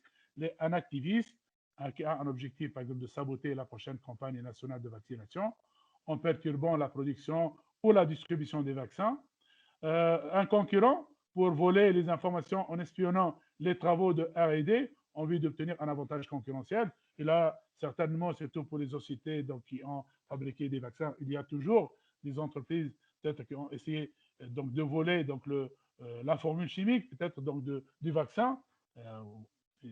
Là, c'est sûr qu'il y a eu des tentatives, certainement. Ou bien un activiste pour divulguer au grand public des informations sur la façon dont les vaccins sont conçus, ou bien un cyberterroriste dont l'objectif visé, c'est altérer plutôt la composition des vaccins distribués lors d'une campagne nationale de vaccination à des fins de bioterrorisme. Voilà, donc ça, ce sont des ressources de risque possibles pour cette société qui fabrique donc les vaccins, on suppose, c'est des vaccins Covid, par exemple, 19. OK? Alors, on a évalué donc la pertinence de ces sources de risque. Par exemple, si je prends le cas de activiste, donc qui a pour objectif de saboter la campagne nationale de vaccination, sa motivation c'est 2 fois plus, ses ressources c'est plus, donc il n'a pas de ressources financières, techniques, etc. Son activité, donc là on a utilisé un troisième critère, c'est l'activité. Qu'est-ce que ça veut dire l'activité? C'est-à-dire c'est l'activité dans le domaine, par exemple, industriel de cette société-là, ou bien dans le périmètre de cette société-là. Donc, est-ce que c'est-à-dire les activités de l'activiste, est-ce que l'activiste il est actif dans le domaine d'activité ou bien dans le domaine industriel donc de cette entreprise-là. OK? Donc là, ça permet donc d'évaluer la pertinence. Par exemple, on a trouvé qu'il y a un niveau de pertinence élevé pour la source de risque qui est le concurrent, qui a pour objectif de voler les informations. Vous voyez, on a évalué la motivation, les ressources et l'activité. On a trouvé que c'est le niveau de pertinence, elle est élevé. Par contre, pour les deux autres, le niveau de pertinence, il est faible. Alors, dernière activité au niveau de cet atelier numéro 2, c'est essayer de définir déjà une première base pour définir les scénarios stratégiques. Qu'est-ce que ça veut dire? On va essayer de lier les sources de risque et les objectifs visés qui ont été définis au niveau de l'atelier numéro 2. On va les associer aux événements redoutés et les valeurs métiers qui ont été aussi identifiées en disant, voilà, les sources de risque, et en se focalisant beaucoup plus sur les sources les couples SROV qui ont, par exemple, le niveau de pertinence élevé et moyen. Par exemple, ici, lorsqu'on a fait dans l'atelier numéro 1, on a dit que la valeur métier, pour la valeur métier fabriquer des vaccins, l'événement redouté, c'est interrompre la production ou la distribution des vaccins. OK? Et donc, cet événement-là a un niveau de gravité égal à 4. Cet événement redouté, en fait, peut être réalisé par un activiste dont l'objectif, c'est saboter la campagne nationale de vaccination en perturbant la production ou la distribution donc, des vaccins. Vous voyez? Donc là, on rapproche des événements redoutés et les sources de risque et les objectifs visés pour définir donc c'est-à-dire une, voilà, une base qui peut nous servir pour, par la suite, établir les scénarios stratégiques. Alors, l'atelier numéro 3, ça consiste, comme on a dit tout à l'heure, définir les scénarios stratégiques. Mais avant de définir les scénarios stratégiques, c'est comprendre l'écosystème, identifier les parties prenantes de l'écosystème et évaluer leur niveau de menace. Ici, par exemple, pour cette société-là, on a 3 catégories de parties prenantes, les clients, les partenaires, les prestataires. Et dans chaque catégorie, on a 3, par exemple, 3 éléments. Par exemple, pour les clients, on a l'établissement de santé, on a les pharmacies, on a les dépositaires et grossistes et les partiteurs. Pour les partenaires, on a des universités, des régulateurs, etc. Et pour les prestataires, on a un fournisseur industriel chimique, on a le fournisseur de matériel de production, et on a aussi le prestataire informatique. Donc tout ça, ce sont des parties prenantes de l'écosystème. Et on va évaluer le niveau de menace associé pour identifier les parties prenantes les plus dangereuses donc pour l'organisation. Les plus dangereuses, comment? C'est en se basant sur des critères. Alors, on va utiliser 3 critères, dont 2 critères vont nous servir pour évaluer ce qu'on appelle l'exposition. Par exemple, les critères de dépendance et le critère de pénétration.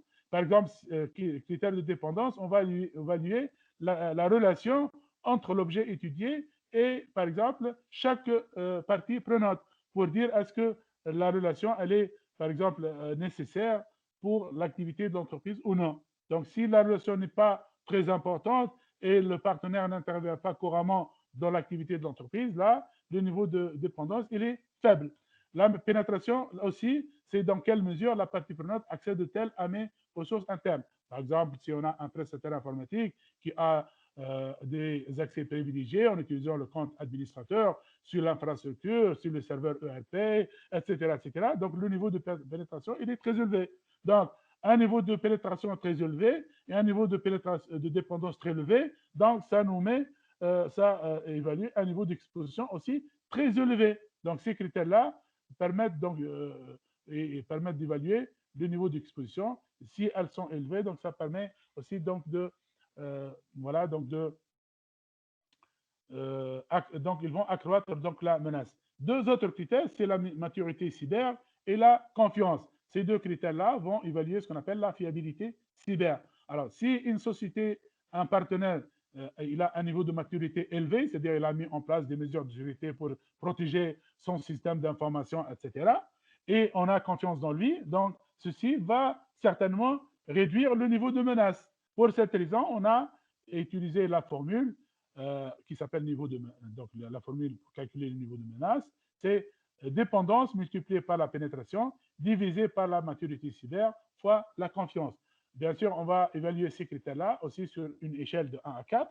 Par exemple, comme j'ai dit tout à l'heure, si on a une relation non nécessaire aux fonctions stratégiques, le niveau de dépendance il est égal à 1. Par contre, si on a une relation avec un partenaire qui est indispensable et elle est unique, c'est-à-dire on n'a pas deux fournisseurs informatiques, par exemple, deux prestataires informatiques, donc là, la relation, elle est forte et on a un niveau de dépendance très élevé. La même chose, comme je dit tout à l'heure, le niveau de pénétration. Donc, si un partenaire possède un accès, donc il n'a pas vraiment donc, un accès ou bien un accès avec privilège, il a un accès de type utilisateur à des terminaux utilisateurs, par exemple, il n'a pas le compte administrateur sur le poste des utilisateurs, etc. Donc là, il ne représente pas réellement un niveau de pénétration très élevé. Donc là, il ne représente pas un danger. Par contre, s'il a un accès avec privilège du type administrateur à des équipements d'infrastructure, par exemple les firewalls, des routeurs, des commutateurs, ou bien aussi à des serveurs, par exemple ERP, je ne sais pas, l'Active Directory, etc. Donc là, le niveau de pénétration il est très élevé et cette partie prenante constitue réellement un vrai danger donc, pour l'organisation. Voilà, donc les autres aussi, donc j'ai parlé tout à l'heure, la maturité cyber et la confiance. Et ces paramètres-là vont, ces critères-là vont nous permettre du niveau de menace. Regardez, par exemple, pour cette société, on a évalué donc les différentes parties prenantes, on a évalué les différents critères et on a évalué le niveau de menace. Là, vous voyez, par exemple, le prestataire informatique, il a le niveau de menace le plus élevé, c'est 3. Et le fournisseur de matériel de production, il a le niveau de menace égal à 2. Les laboratoires, ce sont des laboratoires qui peuvent, par exemple, disposer de certaines informations sur donc, les formules chimiques, peut-être des nouveaux produits, etc., des vaccins, etc. Et là, donc là, le niveau de menace, il est aussi élevé, donc 2,25. Vous voyez, par contre, les autres, par exemple 0,3, 0,2, c'est des niveaux donc, de menace donc, faibles. Donc là, si je me base uniquement sur le niveau de menace, je peux dire que les parties prenantes qui ont le niveau de menace le plus élevé, le plus dangereux, c'est le prestataire informatique, c'est les laboratoires, c'est aussi le fournisseur de matériel de production, c'est aussi le fournisseur industriel, par exemple, chimiste. Donc là, donc, c'est les niveaux de menace donc, les plus élevés, ou bien les parties prenantes qui peuvent constituer un danger, qui peuvent constituer un vecteur d'attaque donc, sur l'organisation. Alors, comme j'ai dit tout à l'heure, Mébios recommande d'établir une représentation graphique de ces parties de prenantes. Vous voyez ici, donc, ce schéma-là, il y a, les clients, il y a les partenaires, il y a les prestataires. Alors, pour chaque partie prenante, on a évalué son niveau donc, de menace et on le met sur donc, une représentation comme celle-ci, donc sous forme de cercle. Donc là, le centre du cercle, c'est l'objet d'étude, c'est-à-dire l'organisation pour laquelle on est en train de faire l'étude de gestion des risques. Et si vous voulez, donc ces points-là, ça représente le niveau de menace. Donc là, vous voyez, il y a différentes dimensions des cercles, il y a différentes couleurs. Donc ici, on a défini aussi des zones. Alors, la zone rouge, c'est ce qu'on appelle la zone de danger. Puis, il y a la zone donc, de contrôle. Et il y a la dernière zone, c'est, on peut dire, la zone, par exemple, de confiance, par exemple. OK? Donc là, tout ce qui est à l'intérieur de la zone rouge, il doit sortir parce que ça représente un vrai danger pour l'organisation. Tout ce qui est entre les frontières de la zone rouge et dans la zone jaune, là, on doit les contrôler. Donc, tôt ou tard, on doit mettre en place des mesures pour essayer de les faire reculer à l'extérieur de cette zone-là. OK? Donc, on doit, mais tout ce qui est dans la zone rouge, il faut absolument donc les traiter parce que ça représente un danger pour l'organisation. Alors, pour élaborer les scénarios stratégiques, voici comment on fait. Donc, ça, c'est une représentation graphique. Là aussi, la méthode EBIOS recommande de décrire les scénarios stratégiques sous forme de représentation graphique. On a la source de risque, on a l'écosystème et les différents canaux donc, qui sont utilisés pour réaliser l'objectif visé. Et on a de l'autre côté, de l'autre bout donc, du chemin, c'est l'objet d'étude ou bien la cible donc, de la source de risque. Donc, vous voyez, donc on a ici un canal d'exfiltration directe, par exemple, pour voler les informations de recherche-développement. Ici, le concurrent peut utiliser le laboratoire, étant donné, comme j'ai dit, le laboratoire peut disposer, par exemple, d'une partie donc, des informations de recherche-développement. Donc, au lieu de faire une attaque directe, le concurrent peut faire une attaque sur les laboratoires pour voler les informations de recherche-développement, ou bien il peut utiliser un autre canal en passant par le prestataire informatique. Dans ce cas-là, si bien sûr le prestataire n'a pas donc mis en place des mesures de sécurité, par exemple appropriées, on peut donc voilà, compromettre donc, les solutions de sécurité ou bien le système d'information, pour surtout que le prestataire informatique peut disposer des accès, par exemple, à distance, ou bien donc voilà, des accès sur place donc, au système d'information de l'organisation. Donc ça, c'est la représentation du scénario stratégique. OK? Et chaque, ici, vous voyez, donc ce canal d'exfiltration directe, ça représente un vecteur d'attaque. Et là, c'est un deuxième vecteur d'attaque. Et ça, c'est un troisième vecteur d'attaque. Donc, un scénario stratégique, il est représenté par plusieurs vecteurs d'attaque. Et par la suite, pour chaque vecteur d'attaque, il va être représenté par un scénario opérationnel qu'on va le présenter dans l'atelier suivant. OK? Là, voici un deuxième scénario stratégique, par exemple. Et donc là, c'est pour perturber la production. Pour perturber la production, le activiste peut faire donc une attaque à travers le fournisseur aussi donc de matériel, par exemple, ou bien faire une attaque directement en altérant, par exemple, les systèmes d'information ou bien les données donc, de la production. Donc là aussi, c'est un deuxième scénario stratégique qui est décrit par deux si vous voulez, donc, vecteurs d'attaque. OK? Alors, élaborer les scénarios stratégiques. Alors, pour élaborer les scénarios stratégiques, comme j'ai dit, on doit poser la question, étant donné que dans l'atelier numéro 2, on a défini les sources de risque et les objectifs visés, on va poser la question, est-ce que les sources de risque qu'on a identifiées, qu'on a retenues, peuvent utiliser les parties prenantes de l'écosystème, les clients, les fournisseurs, surtout les parties prenantes qu'on a donc gardées, qu'on a conservées, qui ont le niveau de menace le plus élevé.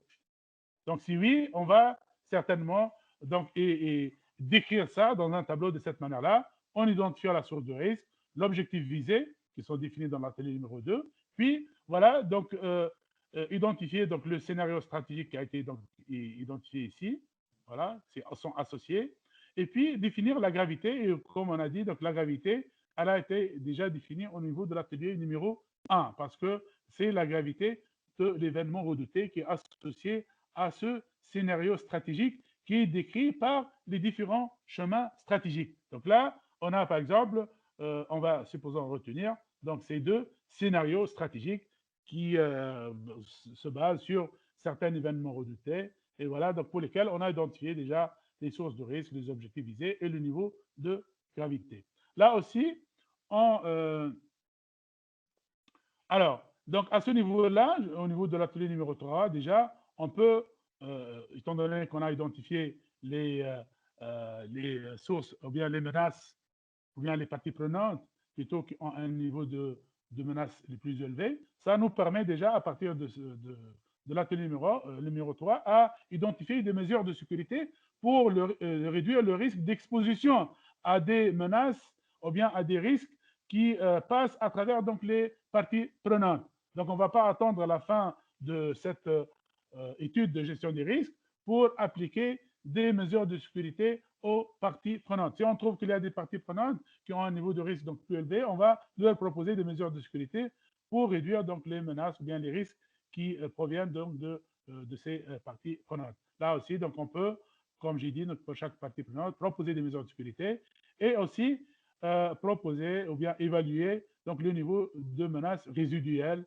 en fonction des mesures de sécurité qui ont été proposées. Bien sûr, on doit avoir aussi leur approbation pour mettre en œuvre ces mesures de sécurité.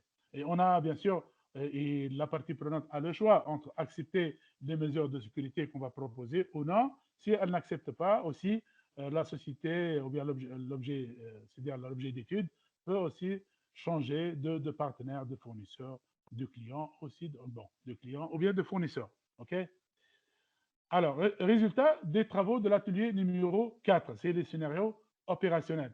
Alors, la méthode EBIOS aussi recommande de décrire les scénarios opérationnels sous forme de représentation graphique en utilisant un modèle simple qu'on va présenter tout à l'heure. Mais dans la pratique, il peut y avoir plusieurs modèles, en fait, pour représenter des scénarios opérationnels, comme par exemple le modèle de Cyber Kill Chain, donc de Lockheed Martin. Mais il y a aussi d'autres possibilités de décrire les scénarios, bien de représenter les scénarios opérationnels. Donc, un scénario opérationnel peut être représenté sous forme d'un graphe d'attaque permettant de visualiser les modes opératoires planifiés par l'attaquant pour atteindre son objectif. Le graphe, donc là je vais passer rapidement, la méthode EBIOS a choisi de représenter les scénarios opérationnels selon un modèle à 4 phases. Les phases sont connaître, rentrer, trouver et exploiter. En fait, ce sont les 4 phases de base qui sont utilisées par toutes les sources de risque pour réaliser des attaques sur une cible. Ça commence par des activités de reconnaissance, par exemple, donc de la cible à travers des recherches sur Internet, à travers donc des recherches sur les sites, par exemple, voilà, comme LinkedIn, par exemple, comme voilà, donc, Facebook, etc.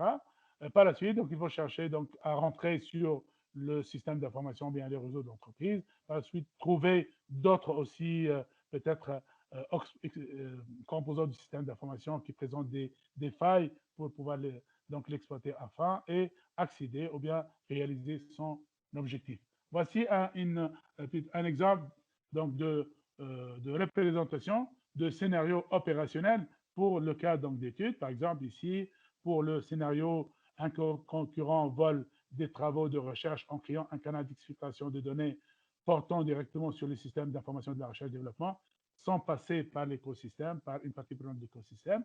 Donc, un pirate peut commencer par réaliser des reconnaissances externes. Par la suite, comme je l'ai dit tout à l'heure, en réalisant des activités de reconnaissance à partir d'Internet. Par la suite, donc, il trouve par exemple des failles ou bien différentes possibilités. Alors, il peut faire une intrusion via, par exemple, un canal d'accès préexistant, par exemple, une faille au niveau d'un routeur ou par exemple d'un firewall, etc. Ou bien une intrusion via un mail de phishing, par exemple, sur un personnel donc de n'importe quel service, ou bien une intrusion via le site, par exemple, du comité, par exemple, de l'entreprise, etc.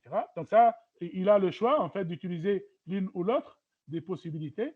Par la suite, il peut faire une reconnaissance interne réseau, par exemple, une reconnaissance interne du réseau. Par exemple, il trouve qu'il y a des failles au niveau donc, de l'infrastructure du réseau interne de l'entreprise sur l'un des serveurs. Et par la suite, il peut passer à un autre composant du système d'information. Donc au départ, il s'est connecté sur un serveur. Maintenant, il trouve une faille au niveau de l'Active Directory. Donc il accède à l'Active Directory, puis il copie les fichiers. Il trouve peut-être, je ne sais pas, le compte administrateur. Maintenant, il a le compte administrateur. Il peut lui permettre d'accéder à toutes les sources il va passer à l'exploitation. Et là, il peut installer, par exemple, un logiciel, un maliciel, par exemple, et voilà, pour collecter les informations et pour peut-être par la suite envoyer les informations vers un serveur donc, externe. Et là, voilà, c'est la création et et le maintien d'un canal. Par la suite, une fois, bien sûr, comme vous le savez, donc l'attaquant a réalisé son objectif, il va essayer donc de cacher donc toutes les traces et essayer de garder, bien sûr, une porte dérobée pour pouvoir donc accéder de manière plus facile donc, à la prochaine fois. Et ça va lui permettre d'atteindre son objectif, c'est le vol et l'exploitation des données de recherche et développement. Donc ça forme un premier mode opératoire, ok? Et ceci, c'est un deuxième mode opératoire. Le deuxième mode opératoire, c'est la corruption d'un personnel de l'équipe recherche et développement. On peut acheter les services d'un personnel en lui payant, par exemple, de l'argent, et on va lui demander, par exemple, de nous ramener de l'information, de nous envoyer par mail, ou bien de copier ça sur un flash disk, etc. Donc ça, c'est une deuxième possibilité, et ça constitue ce qu'on appelle un mode opératoire. Et le troisième mode opératoire, c'est corruption d'un prestataire d'entretien des locaux, par exemple une femme de ménage, ou bien un homme de ménage, par exemple, et on va lui demander de connecter un flash disk sur un port USB d'un serveur pour nous ouvrir une porte dérobée. Et là, ça va nous permettre de copier les données et peut-être d'accéder à des serveurs et atteindre donc l'objectif donc qui a été visé. Donc là, c'est un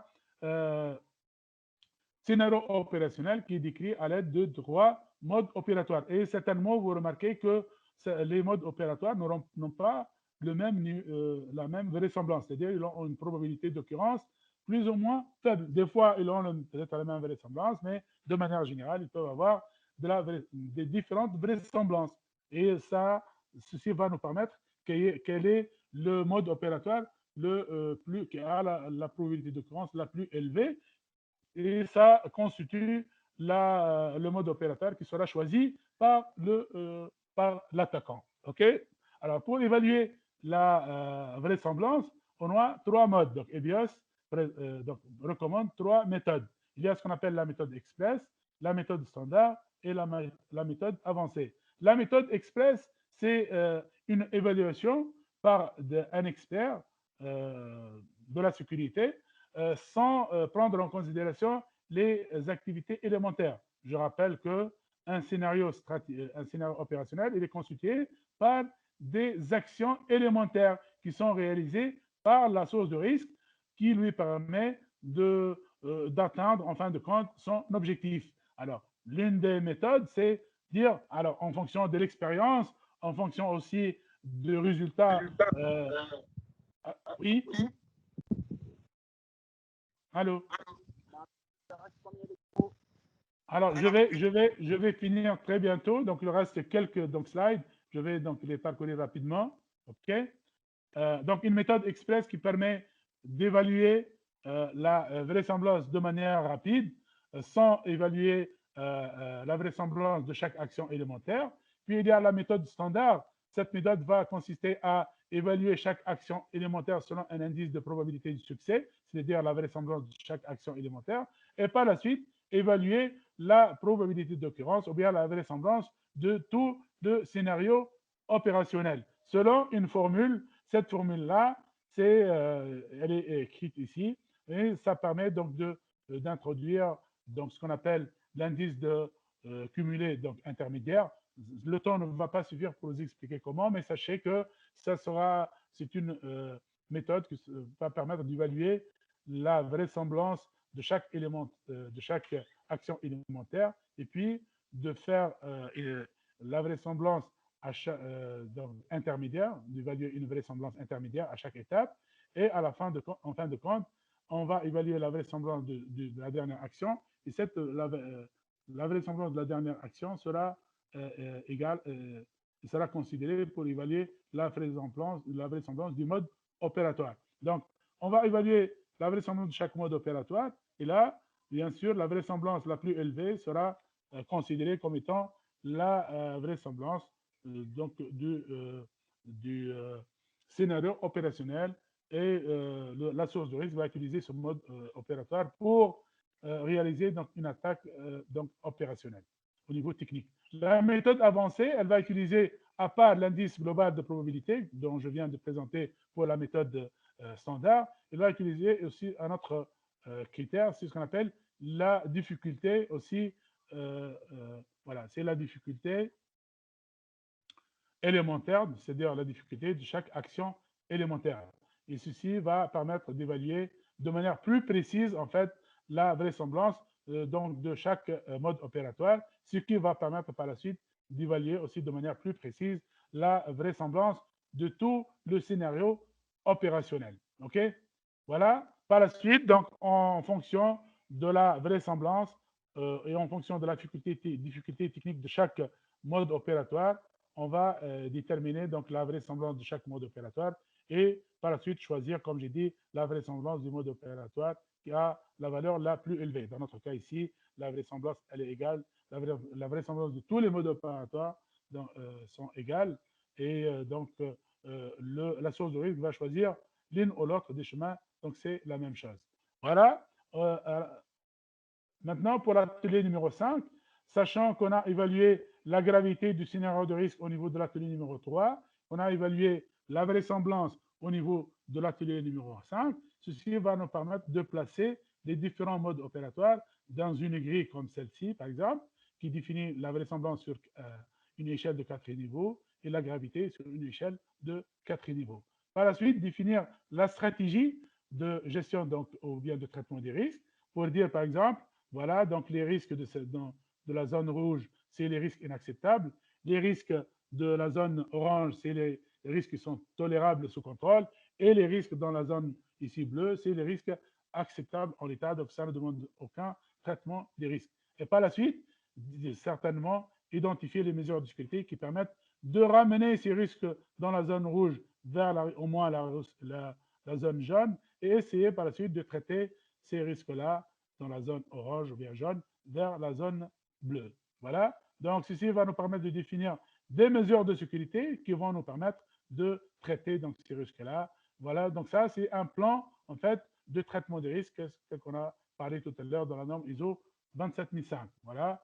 Donc là, c'est les mesures de sécurité, les scénarios, les responsables, voilà, donc les coûts, par exemple, l'échéance et le statut donc, de la mise en œuvre donc, des mesures de sécurité. Et là, les mesures de sécurité sont regroupées par 4 catégories. Il y a des mesures de type gouvernance, il y a des mesures de type protection, des mesures de type défense et des mesures de type résilience. Par la suite, il faut traiter, donc il faut évaluer les risques résiduels, la même chose, donc les risques qui subsistent après le traitement donc, des risques-là. Et les risques résiduels doivent être partagés avec la direction et les parties prenantes. Et enfin, aussi analyser donc, ou bien présenter une cartographie donc, des risques résiduels en passant, voilà, on va présenter la cartographie du risque initial et par la suite, en mettant en place des mesures de sécurité, voici le résultat. Par exemple, ici, on a le risque numéro 3 qui subsiste de niveau acceptable, mais la direction va peut-être accepter ça parce que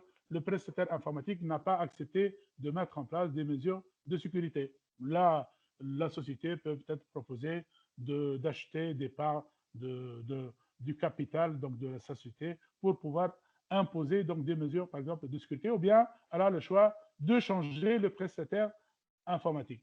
Par la suite, donc, en fin de compte, c'est mettre en place le cadre du suivi des risques, c'est-à-dire donc mettre en place des indicateurs de pilotage, définir ou affiner un processus d'amélioration continue de la sécurité, donc au niveau gouvernance, définir les rôles et responsabilités, les comités associés, ok, définir un comité de pilotage, par exemple, qui se réunit tous les 6 mois pour donc voilà, prendre des décisions stratégiques donc sur tout ce qui est mesures de sécurité et pour identifier tout ce qui est changement dans le contexte de l'organisation, réaliser donc une mise à jour de l'étude des risques et en cas d'événement important susceptible de remettre la cause, donc réagir face à ça pour apprécier les risques et mettre à jour le plan de traitement des risques. Voilà, on arrive à la fin de la présentation.